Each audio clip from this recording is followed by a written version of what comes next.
The Tao of Self-Confidence, episode 495. Welcome to the Tao of Self-Confidence, where I share stories of amazing women who have discovered their inner journey to self-confidence. Visit our website at thetaoofselfconfidence.com. Your inner journey to self-confidence awaits. Well, hello friend. Welcome to the Tao of Self-Confidence, where I share stories of amazing women who have discovered their inner journey to self-confidence. I'm your host today, Sheena Yap-Chan, and today I have a phenomenal lady on the show today. She is the co-founder of Brainmate, and I'm really excited to have her on to share her story with us today. So without further ado, I'm going to introduce you to Adrienne Tan. Adrienne, how are you today? Maybe you can fill in a little bit more about yourself to our listeners.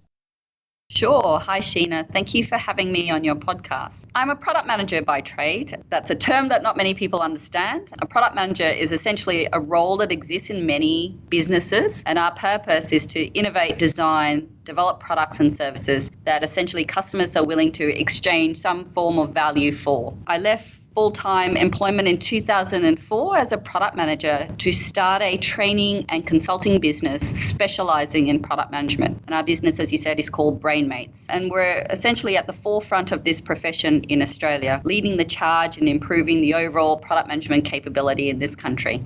Awesome. Well, thanks for sharing that. And Adrienne, what's your cultural background?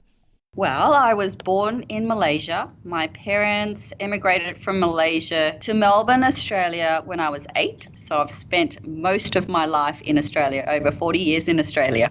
And what would be your favorite self-confidence quote?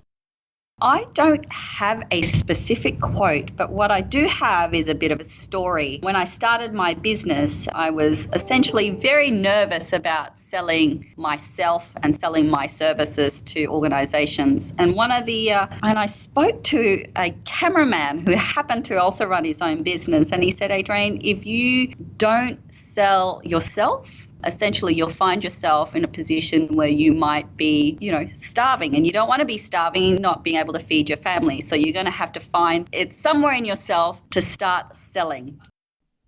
Thanks for sharing that. And, in your own words, how do you define self-confidence?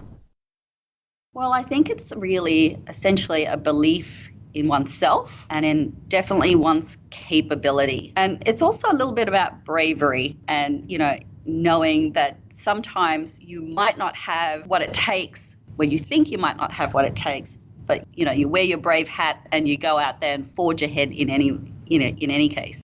Thanks for sharing that. And I love how you mentioned about bravery, because we're a lot braver than we think. But sometimes fear takes over our life. It's like we're so paralyzed by fear because we've been always expecting the worst, not realizing if we just go over that hill, we can go out there and just do it. And sometimes it's not as scary as you think once you take that action. So thanks for sharing that definition. And, what was your life like before your discovery of self-confidence? I reflected on this question, and I think there was no before and after. Essentially, it's a journey for me. When I started the business 14 years ago, I was certainly, less confident than I am now. But I won't call myself a super 100% confident, because there are times where I do face some fear and I do have to dig deep and face those fears. So it's almost like a bank. You store up your confidence. There is never an end. It's always a journey. Thanks for sharing that. And, what was that moment in your life when you realized you can go out there and, start a company, especially, leaving your job to create your own company? That's not always so easy to do, especially as an Asian woman, especially, when you have families and friends thinking, what are you doing? So what was that aha moment when you realized you can just go out there and do it?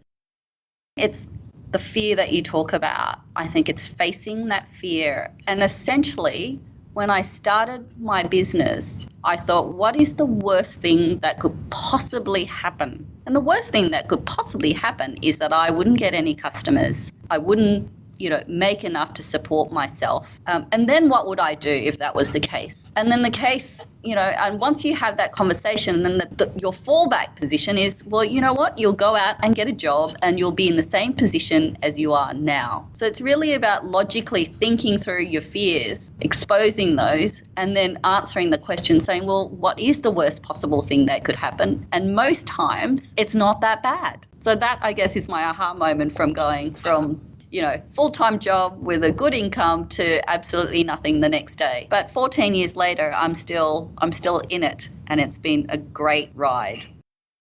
Thanks for sharing that. And it's a great a different way of thinking things, right? Like people think when they think of the worst, it's like the end of the world. And I'm guilty of it. And you just made it seem you made it seem like, well, if I don't get customers, I don't get money, I have a fallback position. And then you just said, okay, well, I could live with that, and I'll just open this this consulting business that I've always wanted to do. And then you did it, and you're still standing there. So really, I think once you figure out that's the worst that could happen, it's like you kind of let it go and you just went out there. And because of that, what's your life been like now?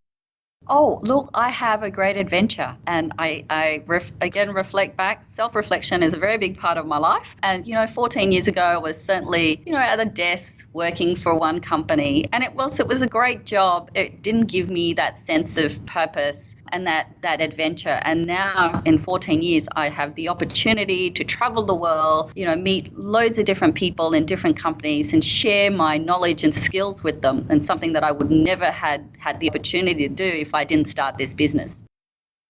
Thanks for sharing that. And to the woman who's listening to your episode, she may be in her own journey of self-confidence. What would be that one tip you would give to her? I would say, always think about that fallback position. And once you think about that position, you'll find that fallback position isn't that bad, that you can take the step ahead because you've got the safety nets behind you to protect you if anything happens. And really, it's a wonderful life that we lead, but it's essentially really short. The maximum number of years really that we can have is around 100 years. And so I ask myself, what is it that I want to leave behind? What is it that I want to experience? And that kind of drives me forward. And facing those fears is something that you have to do if you want to have that full, rich life.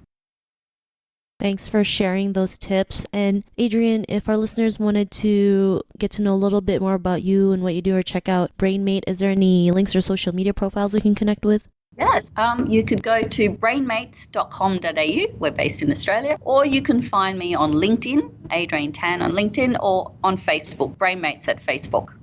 Thanks for sharing that. And to our listeners, if you want to connect with Adrienne, you can also head on over to the taoofselfconfidence.com and search for Adrienne's name. Her show notes will pop up along with everything else that we talked about. And I just want to thank Adrienne today for taking the time to share her story and tips with us on self-confidence. So thank you so much, Adrienne. Pleasure. Thank you. Not a problem. It was really great having you on the show. And to our listeners, be on the lookout for another new episode of another amazing woman's journey to self-confidence. And we'll talk to you soon. Bye for now. Thank you for tuning in to another amazing episode of the Tao of Self-Confidence. Want to learn how you can use podcasting to market your business? Download your free report by visiting our website at thetaoofselfconfidence.com. Your inner journey to self-confidence awaits.